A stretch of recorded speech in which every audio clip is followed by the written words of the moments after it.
is happening, Cowboys Nation? You know what? We are still on a high, right? From last Sunday night? Oh, From that definitely. score? Come on. Definitely. Come on. Absolutely. I'm not letting this one go. I'm not, you know what? Sometimes we have games and we're like, okay, we celebrate it Monday and Tuesday on to the next week. This one I've held on to and I've savored just because it was so good. And we know the game that we've got on Sunday. So we're just Yeah. gonna ride it. It's a good feeling. Even though people aren't giving the credit that I think the Cowboys deserve from that win. Like you're hearing a lot of people say, "Oh, it was the Colts. Oh, it was the Colts." Look, whatever.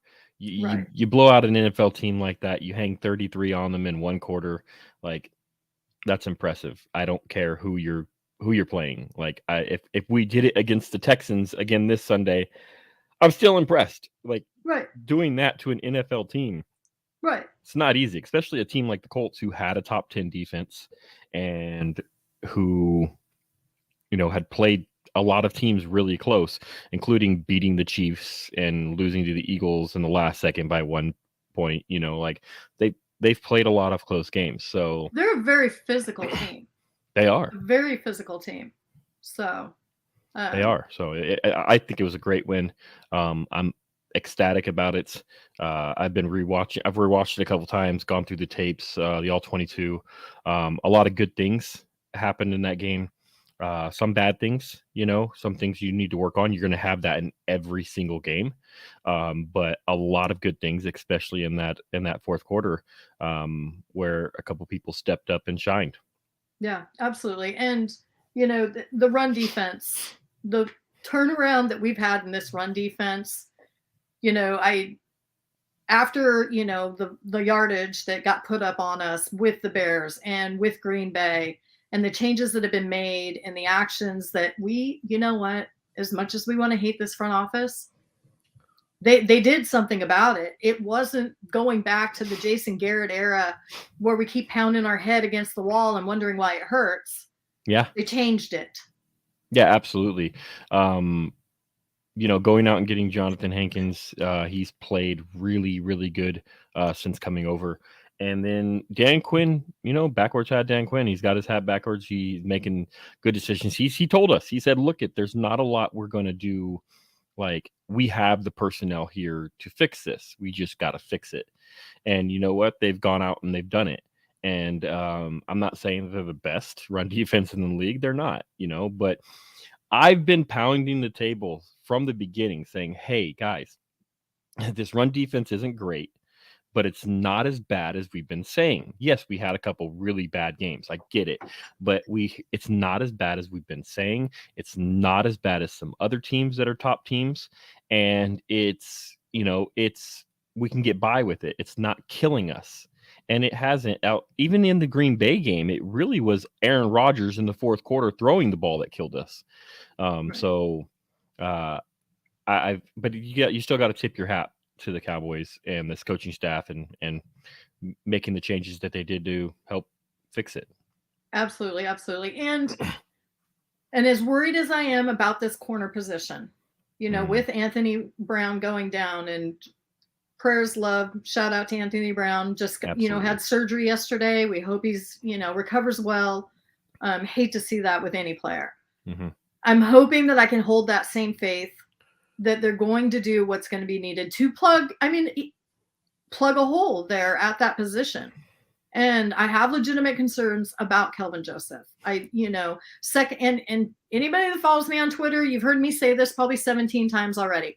Second most penalized player on our team, and actually penalized for the most yardage than any player on the team. And the majority of his snaps are in special teams. And a lot of that is dumb, mental, immature actions. And they're personal fouls. A lot of them are personal fouls. Mm-hmm. And we're at the end of our second year. And I understand he hasn't had a ton of playing time, but we're at the end of our second year of having an NFL career. It's time that goes away. Yeah. It's do or die time for me with him in these next two games, because they're weaker opponents. Mm-hmm. He's going to have that spotlight on him. You know, we've already heard the front office and the coaching staff say it is Kelvin Joseph's opportunity first. Mm-hmm. They are going to try other things, but his opportunity first to take this position. And I hope to hell he does it. Yeah, but you also got to remember, it's not even just like, hey, he hasn't played a ton in his first 2 years in the NFL. Like, he hasn't played a ton, period, at the Right. collegiate and pro level. So Right. he's still got a lot to learn, but you can see the traits, you can see the skills that he has. He's just got to put it together. Like, a lot of the times he's in good position. He just needs to play the ball better. Something we saw with Chidobe Awuzie when he was here and he was a young player. And you saw what he's been doing in Cincinnati as he's grown. Right. That's kind of what Kelvin Joseph needs to do. Unfortunately, we need him to do it now and not in a few years. That touchdown he gave up to Alec Pierce. Credit to Alec Pierce. Great going up and getting the ball. Beautiful. Kelvin Joseph's in really good position on that play. He's in Mhm. position to make a play on the ball. He just doesn't. You know, like, that's the things he's got to learn. He knows how to run with the receiver. He is a little bit grabby, yes. But he knows how to run with the receiver. He knows how to get in the correct positions. He looks back for the ball most of the time. He just got to make a play on the ball. And that's where he's at right now, is learning to, hey, I'm in position. Now let me make a play on the ball. Don't let this wide receiver out jump me, out physical me for this ball. You know, and it's sometimes it's rough because he's getting beat by inexperienced and not really that great of players. If you look at this game, Alec Pierce, I think I'm really high on Alec Pierce. I was very high on him coming out of the draft, but he's a rookie. Mhm. So he's a rookie. He's still inexperienced. And then you have in the Chicago game, he got beat by, who was that, N'Keal Harry? Yeah, I think he got beat by N'Keal Harry, who we know, yes, he was a first round pick, but he has not lived up to that hype. Right. He's not been a good player, and you get beat because he's out of position. He's playing outside coverage on an inside slant when he has help on the outside, but no help in the middle. Like, what are you doing? Like, you have no help in the middle. Why are you playing outside positioning? Like, it just doesn't make sense. You got to learn that stuff. So he's got a big jump. He's got to take a really big jump. And unfortunately, we're down 2 starting cornerbacks. One of the backups is playing really well, and Deron Bland, and one of them we'll see. Right. Because I mean, if you go down, and I keep feeling like Kelvin Joseph is, you know, when the dad picks up the kid and walks to the end of the dock and just throws the kid in the lake and says swim. Yes. That's kind of where we are right now. Yeah. And then, you know, when we look behind what we have behind Deron Bland and Kelvin Joseph, now you're dealing with Mackenzie Alexander that we just picked up, who I actually really, really liked early on in his career at the Vikings. He had a phenomenal 2018 season with them. He had a series of injuries after that. Mm-hmm. So we've got that. And then we do have Sheffield, who was a Dan Quinn pick at Atlanta, that has come in and going to be part of it. So I think there's going to be some roster shuffling and jumping around and everything like that is going to have to, you know, they're going to be doing their due diligence and, you know, making some moves as to how do we bring one of the, you know, we already know that we probably have to bring up Nashawn Wright. Yeah. You know, who well, he's up. He's going to be activated because he wasn't. Right. He'll be exactly. That's what I mean. He'll be activated, but you know, they're going to probably have to bring one of the other two up, and I guess they'll figure out which. Yeah, and they'll figure out. But then who goes down at that point? Yeah. Who, you know, and we kind of talked about in the group the other day. We love that whole working 4 tight ends, but are they going to have the luxury of keeping all 4 tight ends if we're having to plug this hole in the corner position in the depth? Yeah, that's hard.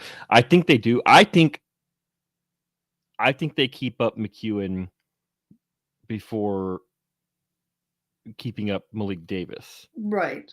Because even though I really like Malik Davis is, when he's played, he's been great. And he's been playing special teams, He's been playing special teams, but like, he's kind of that luxury, like, he only gets snaps when we have a Right. blowout like we did Right. against the Minnesota Vikings or against the Colts. So that's kind of his position. McEwen's actually playing in the game no matter what, like in blowouts, non-blowouts. He's playing because they like their 14 personnel. Let me ask you this. How short of a leash does Joseph have? I know you might have him as a shorter leash than most. But what do you think the Cowboys coaching staff has on Kelvin Joseph? So this game is a perfect opportunity for him to shine. Oh yeah. If he starts getting burnt, if he's got some penalties, if he is costing, because those penalties, that penalty cost us 3 points. I mean, that was an absolutely ridiculous penalty against the punt returner. Yeah. I mean, I felt that he was kind of dragged into him, but it's still like but he had enough ability to get away from it. Yeah. He should have woke up long before that. Yes, Yeah. yes. There was I will grant him the grace that he was pushed into it, but this is a good point. It might be and and Tolbert can, because I did go back and I have checked that you can protect 4 players still on the practice squad. I know he's a 3rd round pick, but I don't think anybody'd actually take him, from what we've seen. Maybe, yeah, that's a tough one. Maybe not. I don't know. Just potential. I don't know. Right, he's so raw. Right, he doesn't know how to play football. He Yeah. literally. I know we're jumping topics here, but Yeah. just real quick, Tolbert is so incredibly raw, guys. I don't think you understand how raw he is. He went to South Alabama. Yes, he got scholarships to Power 5 schools, but he chose to go to South Alabama to stay close to home. It is a detriment that he did that because he never learned to really the nuances of the position. He's even admitted at South Alabama and playing there, he just went out there and said, I'm better than everybody on this field. I'm just going to go run. And that's what he did. Right. He just athleticized, not even a word, but he was just more athletic than everybody It is else. now. We're making up new words. He just was better than everybody. So like he didn't have to worry about it. Now he's not. When you get to the NFL, you're not just most players. There are some players, but he is just not more athletic and better than everybody on the field. So he has to learn how to play the position, and he has to learn the playbooks and stuff like that. Because from what I heard, he really wasn't even caring about the playbook at South Alabama. He was just going out and playing. He was just going out and running what he does. So he needs to learn the playbook, and that's something that I've heard that he's not been able to pick up the playbook very well. So that's stuff he needs to gain. It's a mental game for him right now. Right. Going back to the Kelvin Joseph thing, I think that he's got a perfect opportunity to show his skill set, to show that, he can be that CB2. They're going to give him X amount of time. And I don't think the leash is super long in this one, because this is an opportunity for you to go out and just nail it. And I don't think Dan Quinn's going to put up with a whole lot with it when you have player B, C, and D sitting there that could be rotated in and see what they have. Yeah. I say he has 2 games. Okay. I say he has 2 games to show that this is my position. He's got Houston and he's got Jacksonville. And so it's progression. You got Houston, who's bottom of the league, and you got Jacksonville, who's not great, but have some decent wide receiver play. They do. So it's a little bit of a step up, and then you have the big step up, obviously, to Philadelphia. So he needs to prove in the next 2 games, hey, I am the guy who is going to hold down this spot and play against Philadelphia. I think that's his leash right there. And it's a little scary because say he plays all right against Houston and then plays really bad against Jacksonville, and you're like, hey, this isn't it. He isn't it. Do you make the switch to a Nahshon Wright to go against Philly? And that's why I can't. That's why I can't scary. give him 2 games. That's why I can't give him 2 full games. It's because you've got to know what's behind him, and I honestly almost feel like they're going to go out there and they're going to play him and everything like that. But there are going to be times that they're going to put the other guys in to see what's, what they Yeah. have also. Especially, I mean, if he's balling out, then yeah, he'll hold it down. But if he's Right. struggling, they're probably going to rotate a little bit to see, hey, we got to see what we have, because we can't say, hey, he's not it. We got to figure it out going into. We can't figure it out going into Philly. Right. Right. Yeah. No. You have to have a solid plan before you go in there. Yeah. Because I've said it a couple times. Jonathan Gannon has got the board up of our defense, and they're looking at, Oh yeah. I still find it amazing how good our defense is right now, and we have 2 starting cornerbacks down. Like, I don't think people really realize that. Like, usually when teams lose 2 starting cornerbacks, you're like, hey, we can attack this team, we can beat this team. right. I don't think Right. very many teams And I are don't thinking mean that. Jonathan Gannon. I mean Shane, the offensive coordinator. Oh, okay. Yeah. Yeah. No, I had it in my brain backwards. I was I thinking didn't even catch it. defense. So yeah. Yeah. No, I got Yeah. you. No. Yeah. Shane, is it Stechen? Something like that. Yeah. Yeah. No, he's the one. He's got that position circled in red, and that's going to be a major focus, I think, for him. Because, not to make this a pun, but it's our Achilles heel of our defense currently, right now. Yeah, it really is. Yeah. Oh, I get the pun. I was like, what is the pun? But no, I got it. So speaking of the other position, the other cornerback position, I'm going to segue this into another subject right now. But we've got to feel confident in Deron Bland, right? Oh yeah, absolutely. Even in the way he's playing. Right. Like, right. Yes, he had a tough game against Green Bay. Like, I get it. Like, he had a tough game. But outside of the Green Bay game, he's played really well, and he played exceptional against the Colts. Not only the 2 interceptions, but he had a knockdown pass. He had a defended pass. He had like 2 or 3 really good tackles in the open field. I think one of them was even for a tackle for loss. I could be wrong. It was like right at the line of scrimmage. I was just watching the tape and I was like, oh man, that's a really good play. He came up and made the tackle. So I just have eating so much crow on this kid because I was not high on him, and he is playing exceptional football right now. Yeah. Let me ask you this. At any point in time, would you swing him to that outside position?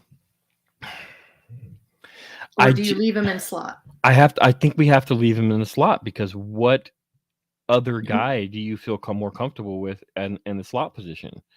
And I don't know. Do you think that's something Mackenzie Alexander can play, though? Maybe, but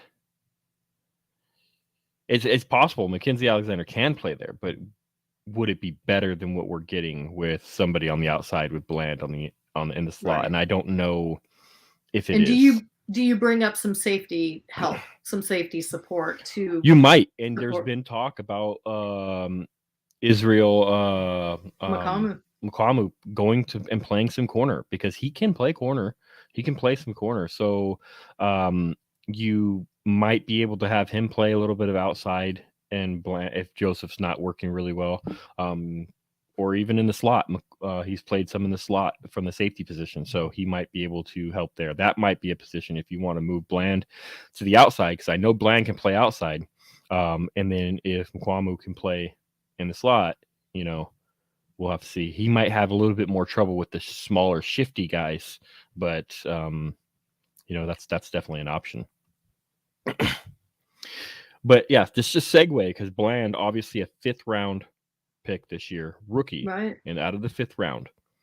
Let's get a little bit into the strength of this draft class and how strong this draft class really has been this year. We all thought that the 2019 draft class was amazing, which really good. First 2 picks, the rest have been okay.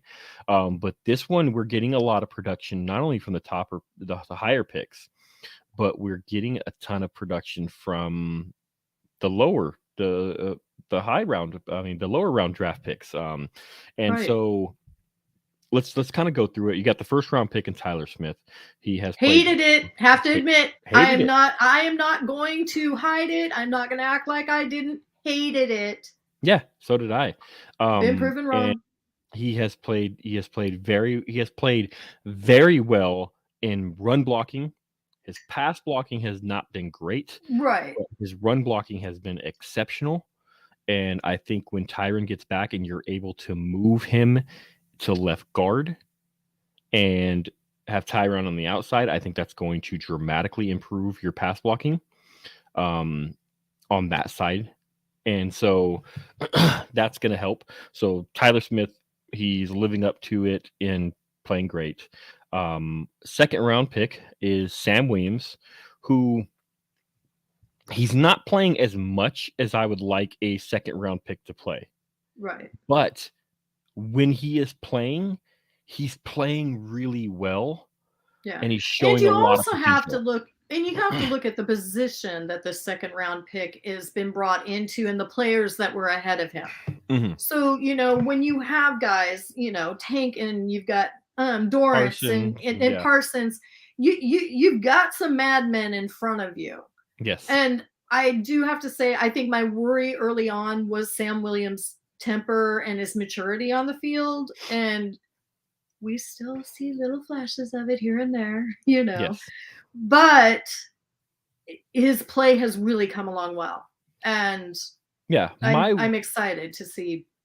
My worry is with that pick, and the reason why I didn't want him there in that spot, and I would have been really comfortable with him in the third round. But my worry was his development. He was still really raw.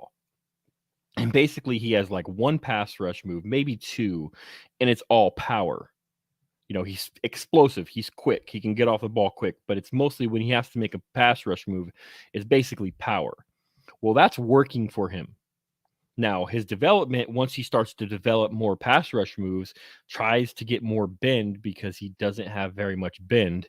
It's only going to make him even better. I've always said that his potential is really high. And he's showing it. He's showing that his potential is very high. And Dan Quinn pounded the desk for him. I mean, I am positive that they knew there was going to be a whole bunch of defensive dogs around their pick in the first round, and they had their mindset on Tyler Smith, no matter what. They had the little piece of paper, no matter what, on there. They did. And that Dan Quinn said, fine, then this is my pick. Yes. And he's for the limited snaps he's playing really well, and he's showing a ton of potential. So another great pick.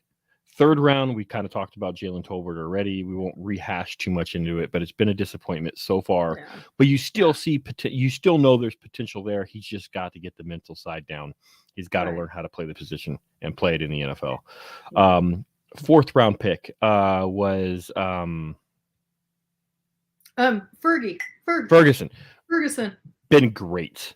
Right. And I have to say, fantastic. I'm so absolutely pleased because absolutely everyone knows. I mean, I was told from birds inside the building, Cam, you're going to wake up on day 3 and you are going to have your husky. They are taking K. Otten, who is absolutely balling out in Tampa Bay. But when Tom took my tight end, it took me a minute to embrace drafting Ferguson.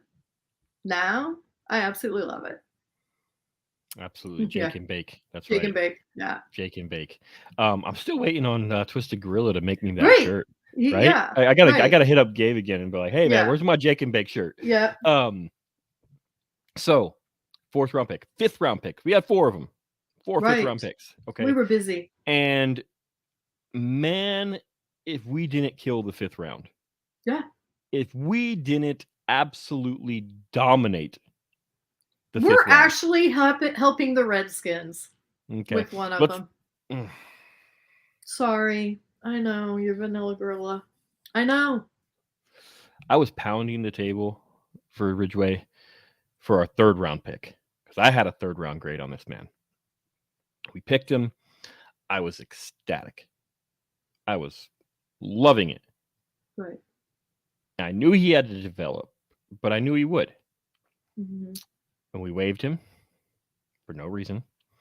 Because they And didn't want to put Dak on IR. yep. And Sorry. and the I was just Washington, throwing it out there for the people that. the Commanders did not. I mean, the Commanders claimed him. And with one of the best defensive lines, interior defensive lines in the entire NFL, Ridgeway is not only playing regularly in their rotation, but he is playing very well. Right. So much so that if you watch Brian Baldy's video on Deron Bland, and at the end of it, he gives credit to the Cowboys drafting, and he includes Ridgeway in that conversation because they drafted so well, and he was a draft pick. So unfortunately, Ridgeway is one of them. Willetsko is another one. He's been injured all year, but I'm not super worried. I love his potential. I think he's going to be a very good swing tackle and potentially starting tackle for the Cowboys or somebody in the future. I love Willetsko's talent and his traits. Another one is Damone Clark, who we didn't even think was going to play this year. No, we figured he was redshirting. Red We will shirt see year. him next year, man. And Love honestly, the pick because of his potential. He was going. I mean, I would have had him at LB2, LB3 on my list without that injury. Yeah, in this draft. You know, absolutely. I had him so high. And yeah, I was like, okay, cool. We'll see you in 2023, dude. Awesome. And for him to be able to come out there and be making the plays he is and solid. I mean, with Barr going out, he stepped right in. Yeah, absolutely. He's stepped up and he's played great. He's made numerous plays. He forced the fumble against Mo Ali Cox last week. He has really changed, given this linebacker core a little bit of pop. Now it's allowing Barr to come in sporadically, so he doesn't have to play all the time. They're getting a rotation going. They're fresher, and they're playing great. I love that pick as well. He's showing out quicker than I ever thought he would. Right. Other last. And I think in that point, no, I was just say that point with you, you know, that you're saying with the rotation, we saw the old Anthony Barr be able to play in this last game because, you know, of that rotation. Absolutely. Which is fantastic. Absolutely. He looked fresh and he looked good. Yeah. He got a sack. He got another tackle for loss early in the game, so he played good. The other 5th round pick, Deron Bland, we've talked about that guy. Just playing great. Going to the 6th round, Devin Harper, 6th round pick. He hasn't really played that much because we haven't needed him to play that much, to be honest with you. Special teamers, you know, but he's shown a lot of potential in preseason. He's shown up really good to where some people were like, hey, could this guy make the active roster and be really a contributor? He hasn't, but he's shown potential. So it's a 6th round pick. You're drafting for traits and everything like that. So he's shown that potential. And that's it. And that's the draft. We didn't have a 7th round pick. Okay, we didn't, but we did get a UDFA. You go to the undrafted free agents, and we hit there too. Multiple. That is, yes. And what is their nickname they call them? The Olsen twins. Don't they call Mary Kate and Ashley? Mary Kate and Ashley. So we got Hendershot. Peyton Hendershot. Which I can't believe. How did someone not draft him? I mean, I understand it was a pretty deep tight end class, but yes. So he was upset because he was told by a couple teams they were going to draft him, and then they didn't. He was told, I believe, by the Cowboys that they were going to draft him, and then they didn't. So he was pretty upset. And he said that in an interview recently, he said he was upset when they drafted Jake Ferguson because he felt that, hey, they're not going to come get me. So he was pretty upset about that. But then he was going to KC. Yeah, the Chiefs. He was going to the Chiefs, and then the Cowboys called him and said, hey, we want to offer you the contract. We want to bring you in. Sorry, we didn't draft you, but we want to bring you in here. And he said right after he got out that call, Andy Reid called him, and he had to tell Andy Reid, like, sorry, I'm going to the Cowboys. And I love them for choosing the Cowboys because of all the undrafted free agents everybody was talking about, I was like, Hendershot. Hendershot is the guy who is an undrafted free agent, and he didn't get drafted mostly because off the field issues, not because of his play, but mostly because of off the field issues. Yeah. He had some issues. And then But it's another huge that he gave up to go play with Travis Kelce. Yeah, I mean, absolutely. to learn from one of the absolute best. Yeah. And he chose us still. Yeah, it's great. And then you have another undrafted free agent who is making plays in Malik Davis, who we scored his first touchdown last week, has played very well in the limited snaps he has, even so much that people are like, hey, you know, if we lose Zeke or Pollard next year, like we feel comfortable with Malik Davis stepping in because he's played really well.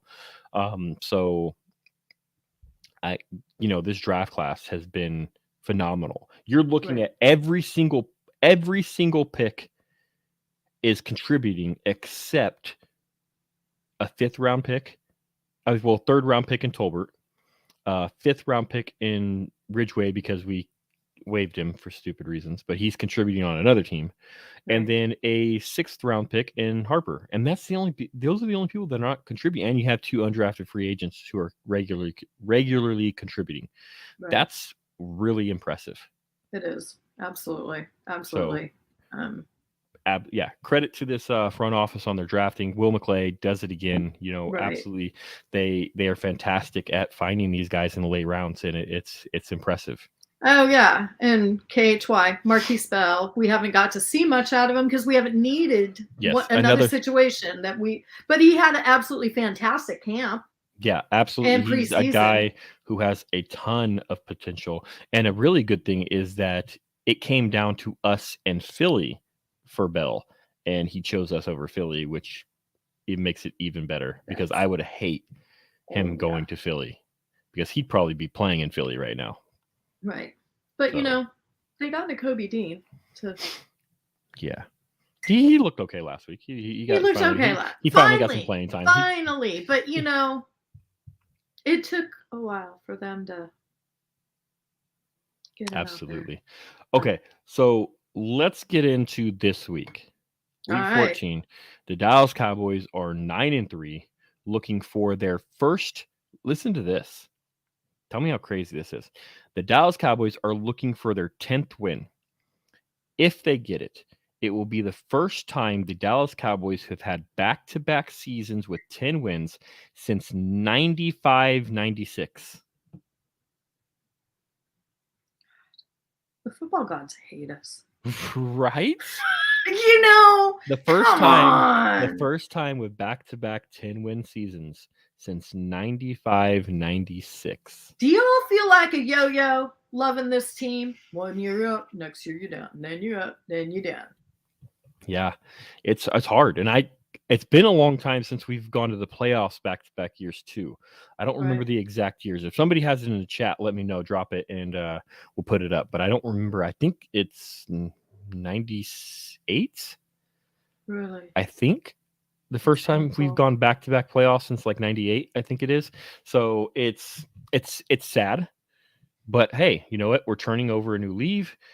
We are going to win 10 games back-to-back years. We are going to go to the playoffs back-to-back years.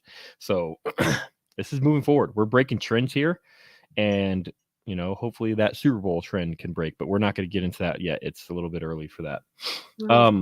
We'll talk about that after Christmas. Yes. So 10th win, week 14, going up against the Houston Texans, who are 1-9-1 or 1-8-1. They won one game and they've tied one game and they've lost. Well, we're week 14. They've already had their bye, so they've had to have 13 games in there. So they're bad. Yeah, they are bad. They're bad. 1-10-1. There we go. 1-10-1. There we go. So they are bad. Yes, they're not a great team. Their one win is against the Jaguars, a division rival. There's not a lot to talk about with this game. And their tie was with Indy, right? Their tie was with Indy. Was with Indianapolis. Yeah. And bless their hearts. But let's just go. So we did find this out yesterday. Davis Mills will be Right. back and starting. They benched him, went with Kyle Allen. They've now benched Kyle Allen, and they are going back with Davis Mills. Right. Not great. No. Both Brandon Cooks and Nico Collins are questionable at this point in time. That is wide receiver 1, wide receiver 2 for them. Brandon Cooks, I think, is out. I think he's going to be out. Okay. He missed last week. I'm pretty sure he's going to miss this week. And of course, the injury report will come out minutes after we finish the show, as normal each week. Yeah, you'll find that out. But I think Cooks is out. Nico Collins is, he's questionable. That would be a big loss if they don't have either receiver. Right. Their offense is basically a decent left side of their offensive line. Yeah. And a good running back. Yeah, because they've got Tunsil and Kenyon Green over there on that left side. They have Damon Pierce. Is Nick Martin still there? Is he still their center? I don't remember. Their center is Scott Quinsonberry. Okay, then Nick Martin isn't there anymore. No, he's not. He's not on the team anymore. Okay. If you're, I'm asking Nick Martin because that's Zach Martin's brother. Yes. He was their center. No. He's at, because I remember, is he at Baltimore? I just don't remember. I don't remember anymore. No, I think he's at But he Baltimore. was in Houston. Right. Okay. But yeah, so that's basically what they have. Their weapon is Pierce. Mm-hmm. That is their weapon. And Cooks and Nico Collins are good wide receivers, but they're obviously not healthy right now. We don't know if they're going to play. I don't think Cooks is playing. And you've got Chris Moore behind him. Behind Nico Collins, you've got Amari Rogers. And then you got Philip Dorsett. Yeah. Not great. No. Not a great... they are really going to enjoy that very first pick in the draft. They are. So their offense... And they actually drafted fairly well this last draft themselves. They got Kenyon Green. Horrible thing that happened with John Mechie the third. Yes. With that. Hopefully he's good and recovers. Absolutely. And Stingley is questionable. Yeah, that's a big one. We'll get to the defensive side of the ball. Right. But let's see their offense against our defense. They're hoping that they can run on us. Our improved run defense. I just don't see them being able to kill us on the ground. I mean, they might have a run here or there. Their O-line has not been great. I don't think Mills is going to have a lot of time. I think they're going to try to implement a quick passing game like the Colts did. Right.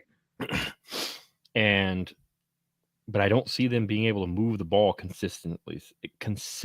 I think they're going to have a drive or two where they get into field goal range or even maybe a touchdown late in the game. But I just don't, or early in the game.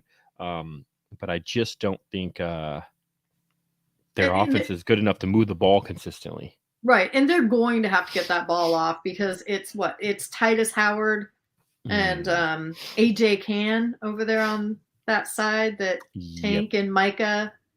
Man, remember when they drafted Titus Howard in the first round? Yeah. I'm sorry. If Titus Howard's mom is listening, we're sorry. We're sure he's a lovely boy. but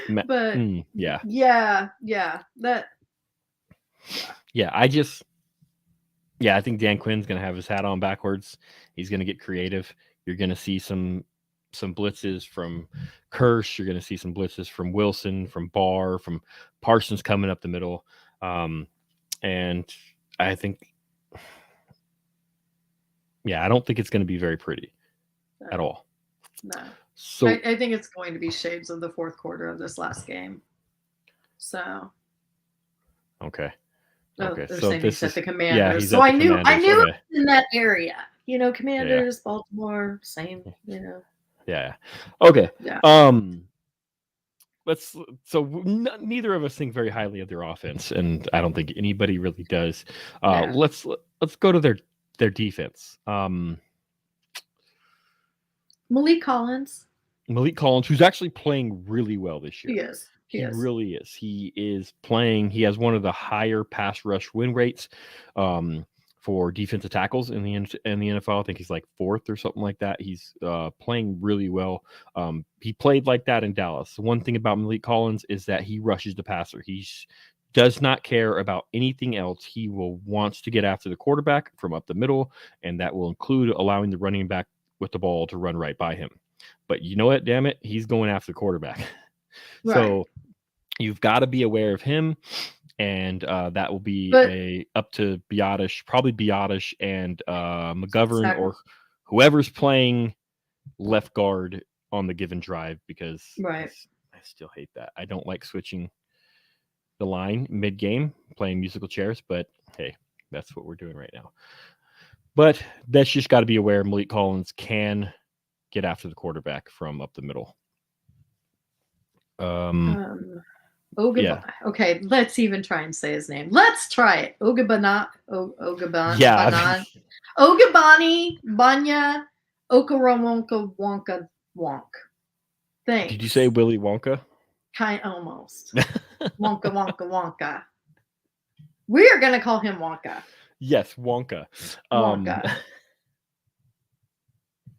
Yeah, so as you can tell, if Stingley doesn't play, they have more options. They have more. I think they have more players on defense than they have on offense. But they do, because Desmond King is sitting there behind Derek Stingley, Steven Nelson, Jalen Petrie.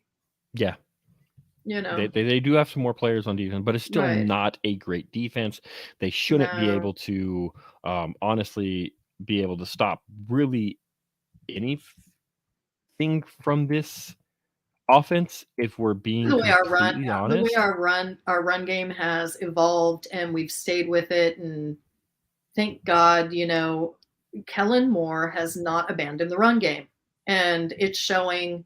They are last in the NFL in rush defense. They gave up 169 yards per game. Yeah, they are not great. They're bottom of the league in points allowed. It's not a great defense, honestly. Like, they have a much better passing defense than they have a run stopping defense. So expect a heavy load of the Cowboys running the ball. Right. Honestly, because I expect the Cowboys to jump out to a lead in this game, and I expect them to just keep running the ball and holding on to that lead. Right. And now, are you going to rest the guys in the second half? If we're blowing them out, yeah. Like I'm letting Dak get some rest. I'm letting Zeke and Pollard get some rest. Lamb get some rest. Like, if we're blowing these teams out, yeah. I know the defensive players, if you watch the South side, they hate it. Parson hates not playing. Diggs doesn't. He will argue with DQ Dan Quinn on the headset. He will beg for more plays. He will let me get 2 more series. Let me get another series. Right. Like, so he really will argue with you with DQ about it, and Diggs will too. Diggs doesn't like sitting. The D-Law, they don't like sitting out because they like getting after quarterback, because when they have a big lead, you can go after the quarterback. You have Diggs. You have more chances for picks. You call it stat padding all you want, but yeah, these guys want to pad their stats. Like, people are like, oh, they're just stat padding. These guys want to pad their stats. You know why they want to pad their stats? Because when they go into a contract negotiation, they can throw that on the table and say, look what I did. Because no one's going to sit there and go, oh yeah, but you did that when you were up by 30. Right. No, I did that. Give me my money. Right. So that's why they also like being called the number 1 defense in the league. Absolutely. And I know offensive players can do that too, but offensive players are really more concerned about, like, staying healthy, staying fresh, and stuff like that for the most part. A lot of them want to still play, but they understand the business of it. So the defense it's going to be interesting. But yeah, I would definitely rest a few of those offensive players. Make sure Dak is not taking any unnecessary hits. You want Dak fresh and healthy for the playoffs. Absolutely. So let's get into some bold predictions and some just predictions for the game. So you got a bold prediction for me? Okay. You know what? I'm going to say the same one I said last week, and I believe it was the one I said the week before. 9 sacks. 9 sacks out of this defense. And this could be the game that I get to see it. Yeah, I mean, the Colts implemented that quick passing game where they weren't going to let anybody. We were still almost there, even with Matt Ryan throwing the ball crazily, just getting rid of it. Like, we were so close to still sacking him a bunch of times, but he was just getting the ball out so quickly. So that's 9 sacks is possible if Davis Mills is, holding on to the ball too long, trying to make that extra play. It is definitely possible in this game to have that. We got a couple coming in. Some Bland pick 6. Parsons almost had it last week. He did. Almost had it last week. He's getting so close. Would love for him to get it. He knew he had a pick 6 last week, and he knew it. Right. Mine one, I'm going to keep mine from the Tuesday due diligence show, is 4 TD passes, 1 to each tight end. A pass to Schultz, a pass to Ferguson, a pass to Hendershot, and a pass to McKeon. That's what I'm going. 4 TD passes. And they better have a good red kettle celebration. And they'll have some plan. red kettle celebrations going on. Yeah. Absolutely. Right. That's what I'm going for. I want the 4 tight ends, the 4 horsemen, to go out and get themselves. Woo! Micah 4 sacks. That would be awesome. I would love Micah to get 4 sacks. Get that sack lead back. Because 49ers fans right now are chirping about Bosa Defensive Player of the Year, which is he's a great player. Nothing against him. Absolutely. But it's Parsons. Yeah. But he's been injured this year a little bit, right? Who, Bosa? Wait. He's missed 1 game, yeah. Oh, just 1. Okay. Yeah. Okay. I am going to stay with the theory that if I don't say 40 burgers, we get 40 burgers. Did you say 40 burgers last week? No, I did not. I said 30. I said 39. We got 50 burgers too. Exactly. Man. Exactly. So I am going to say 39. 39. Okay. 9. 39 to 9. They might get 3 field goals. I can't see it. I don't see it. Davis Mills is the quarterback. Yes.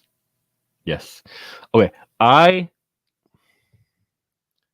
said on the due diligence show, I was thinking 36 to 10, I believe was my prediction. I'm going to change that. There's a lot of questionables, guys. If Cooks isn't playing, if Nico Collins isn't playing, Stingley's not going to play. I'm going to go off on them not playing, and I'm going to say 48 to 6. I think it's going to just be a blowout, complete. And I don't like calling blowouts. I really don't, because they're so rare in the NFL, but except for the Cowboys, because they've been doing it this year. So I'm going to go with 48 to 6. Those at 35-13. All right. Feeling toxic is 42 to 13. I like it. And 35 to nothing. I would love that score. That's a nice shutout. We haven't had a shutout in a while. That would be a nice. We did have a scoregami. We did have a scoregami last week. But maybe we'll get another scoregami this week. I don't know scoregami well enough. No, you have a lot better chance the higher that our number gets up there and their number stays low. We have a much better chance of the scoregami. So. Yes, I'm calling 48 to 6. Yes. That is the correct numbers. 4, 8 to 6.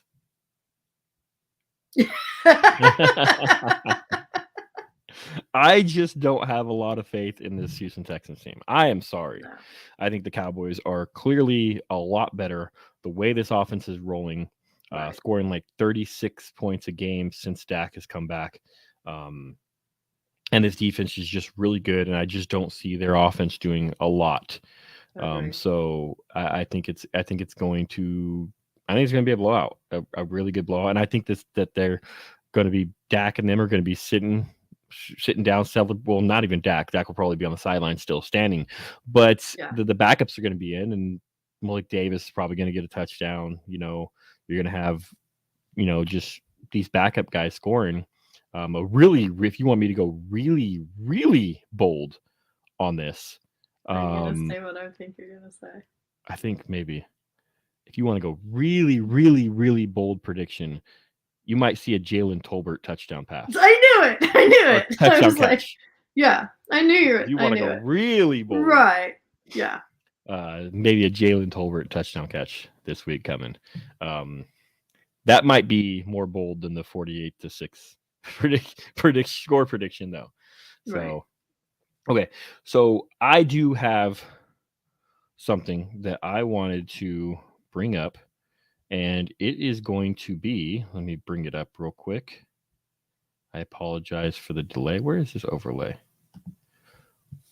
A midday mass. It is time. It is time for midday mass. And the midday mass this week is going to be me. And it's going to be me apologizing and confessing to all of Cowboys Nation out there, all of the Pick Six fam, that I apologize and I am sorry. This Friday, my Trojans got embarrassed in the Pac-12 championship game after Caleb Williams tore his hamstring in the beginning of the game and tried to tough it out, but we got embarrassed. Our defense was terrible, and we got embarrassed. And I kind of went into my shell and didn't really feel like doing a lot this weekend. And I completely forgot to put out a score prediction post on Twitter to give your scores for a chance to win this Twisted Gorilla shirt that nobody's won.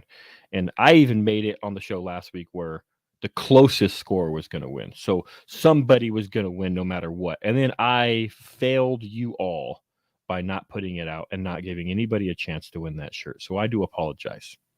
And that is my midday mass of me confessing to you guys my sin of not putting that out. But I will say that because I didn't do that, I am doubling up this week. Okay. So I'm doubling up this week, and I'm going to make sure that I put out the tweet this week for the score prediction against the Texans. And the two closest to the score will get a free t-shirt from Twisted Gorilla of their choice. All you've got to do is like and share the tweet, give your score prediction in the comments, or quote tweet it and give your score prediction. Make sure you're following me. Make sure you're following Cam. Make sure you're following Pick Six Sports and Twisted Gorilla. That's all you got to do. Oh, and then the most obvious, the easiest thing you can do is when I let you know you won, right? Respond to me. Answer me. Respond to me, and I will be able to DM you and get your information and send you the shirt. I'm going to do it on both. You know what? I'm going to do it on both for you guys, for the YouTube people, because I know not everybody who watches this show is on Twitter. So I'm going to put it, and then I'm going to also count whatever you put in this chat. Put your score predictions in this chat, and then I will double check the show afterwards, and I will double check the comments, and I will count your comments in this chat here, and I will count that towards your score prediction as well. So make sure you give out your score predictions right now. If you haven't already, put it in the chat. If you want to wait for Twitter, then wait for Twitter. I'll do the post here shortly, and then we can go and two people can win a shirt, and we'll go with that. Damn time. It's about damn time somebody wins it. Yes. But make sure you hit that follow. Make sure you hit the subscribe. If you just want to put your thing in the chat here, make sure you're subscribed to the YouTube channel, please. Hit that bell. So we can know that you can get notifications when we go live, when all the shows go live, not just the show, the Tuesday Daily Diligence, the Wednesday Pick Six short show, the Freestyle Friday. You'll get a notification when all of it goes.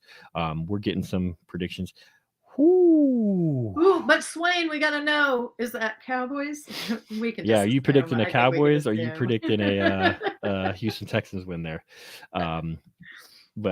Yes. But yeah, I'll put that out. I do apologize for missing last week, but I will make up for it with 2 shirts this week, and we'll go from there. It's fine. We understand. We understand. I was rooting for you guys. Yeah, it was a little bit selfish reason why I was rooting for them. But you UT fans? Oh yeah, yeah. Cam's Huskies are coming for you, you Longhorns. We will see you in San Antonio. All right. Well, I think that's it for the week. Unless Cam, you got anything else? No. Just you guys. You know what? Enjoy this team. Enjoy the players that are on it. We had a distraction this week. It is gone, and we're going to embrace, like Matt said, we are going back-to-back years of 10 wins or more. This team is fun to watch. I mean, it is. Every single one of you had to be having a damn good time last Sunday. I mean, it was like, yay, another one. Cool. I mean, it was just a constant fun. Stay with that energy. Be that kind of fan and love this team. Absolutely. 100%. Love you all. Thank you for rocking with us. Thank you for following. Hopefully one of you guys wins the shirt. And, just make sure you respond to me when I reach out to you. So, right. Have a good one, everybody. Go Cowboys.